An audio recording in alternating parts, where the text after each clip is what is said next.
Blessings, blessings, blessings. This is Will of Rip. William comes later. Thank you all for spending time with me.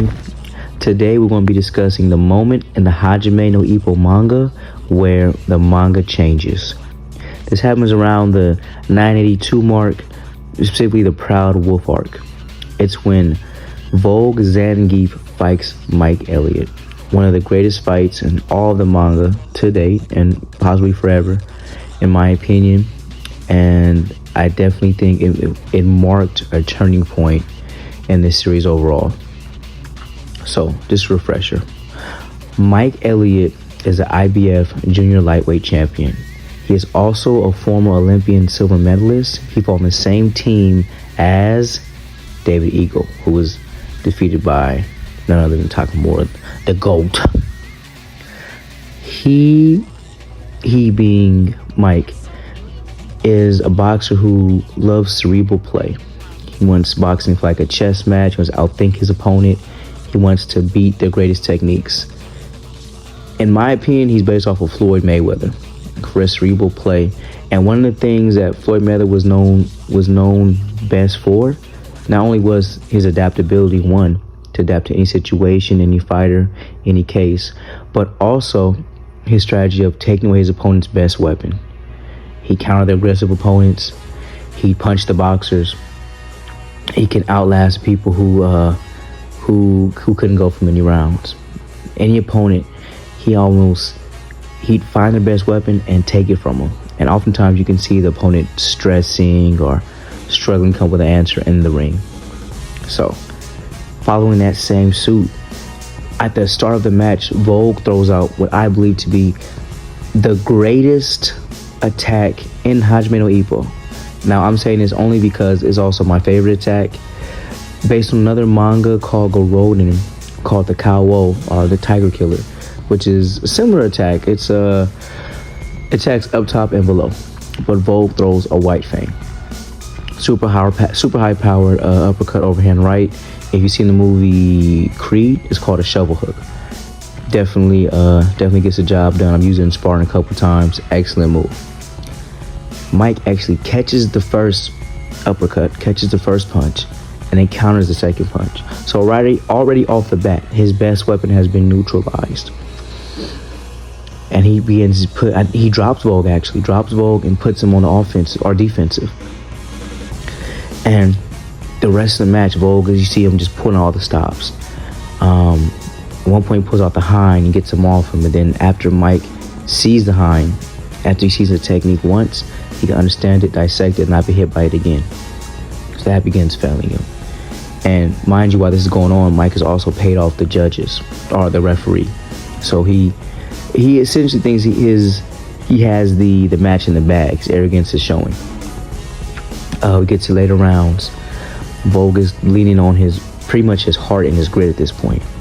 He remembers that he fought Makanoichi and Sendo, and how the most durable shield and strongest spear were much better than this man's punches.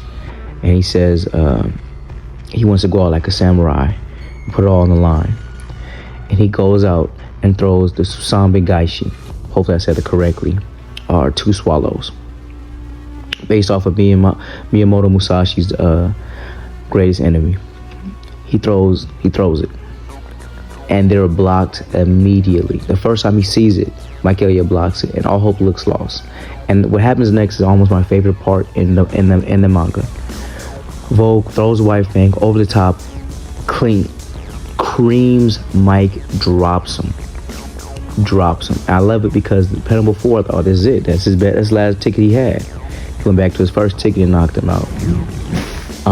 The ref cheats, helps him stands up, which, again, I was like, where's the hope for Vogue? You know what I mean? He always has to fight such hard conditions. At this point, Vogue becomes a beast and turns the match into a regular knockdown, drag out. White fang after white fang after white fang. Susanbe Gaishi to white fang, and eventually knocks Mike Elliott out. His corner jumps in the ring, punch the referee. So that's his get back, almost like with the Mr. Sakaguchi arc when Takamura punched him after the Randy Boy Jr. arc. And We see that Volk finally gets his win that he needs, that he actually deserves.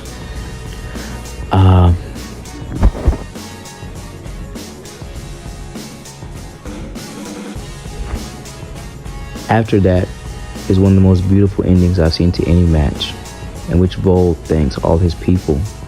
He remembers his time in America and getting to this point of his victory. And he thanks his mother for giving him life. His mother who passed away before he had a chance to make something of himself. His mother who showed him all the love that any son could want. And why this match marks a turning point for the Hajime no Ippo manga is because prior to this, the only time we had seen the world was when Date fought Ricardo. We all know how that ended. Literally took the man's career from him. Broke his whole entire jaw. This match, it even took place in Caesar's Palace. We're in a whole different location. We're in America now. This match proved that the world is a winnable place. That you can get there, you can survive, you can win and become a world champion, which is everyone's overall goal in the manga, is it not? Save for a few, but when this happened, I realized, okay, now we're in the next arc. Now we're going to start touching and seeing the world and being in the world. And from this moment on, I was already a fan. This made me just a die-hard fan, even more of a die-hard fan.